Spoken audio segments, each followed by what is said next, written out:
نحمده ونصلي على رسول الكريم اما بعد فاعوذ بالله من الشیطان الرجیم بسم اللہ الرحمن الرحیم۔ مرکزی رویت حلال کمیٹی نے جو فیصلہ کیا ہے عید کے حوالے سے، آیا کہ ان کا وہ فیصلہ درست ہے یا نہیں ہے، تو اس کے متعلق کچھ گزارشات عرض کرنی ہے۔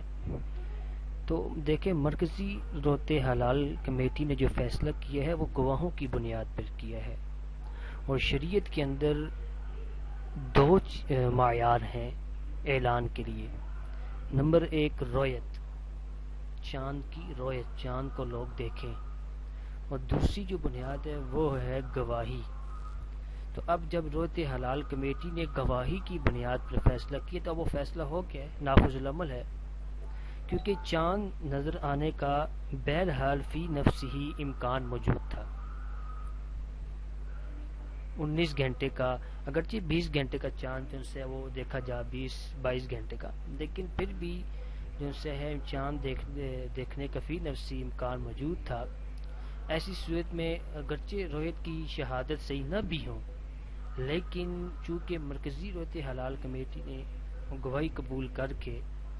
جو 13 مئی 2021 بروز جمعرات کو 1442 عید الفطر کا اعلان کیا ہے، لہذا تو اب ان کا یہ فیصلہ پورے ملک کے لیے نافذ بھی ہوگا اور معتبر بھی ہوگا، کیونکہ اس طرح کے احوال پر مشتمل جو چاند ہوتا ہے اس کا فیصلہ گزشتہ مشتبہ شہادتوں میں بھی کیا گیا تھا گزشتہ سال،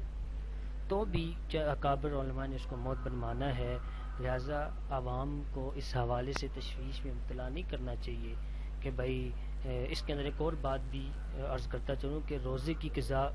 کا بعض کہہ رہے ہیں، بعض کہتے ہیں اعتکاف بھی قضا کریں، تو جب ایک دفعہ فیصلہ ہو چکے ہے اور مرکزی رویت حلال کمیٹی اس چیز کی مجاز بھی ہے، ان کو اختیار بھی ہے اور وہ قاضی کی حیثیت رکھتی ہے، تو اس صورت میں عوام کو اس طرح کہنا جی بھائی روزے کی بھی قضا کریں اعتکاف کی، تو میرے خیال میں یہ درست نہیں ہے۔ بس فیصلہ جب نافذ ہو گئے تو اب اہل پاکستان کے روزے بھی مکمل ہو گئے ہیں، ان کا اعتکاف بھی ہو گیا ہے، اب روزہ قضا کرنے کی ان کو ضرورت نہیں ہے، نہیں اعتکاف کی قضا کرنے کی ضرورت ہے، کیونکہ مرکزی رویت حلال کمیٹی ایک قاضی کا درجہ، ایک مجاز اور فیصلے کی حیثیت رکھتی ہے۔ جب انہوں نے گواہی کی بنیاد پر فیصلہ کر دیا ہے،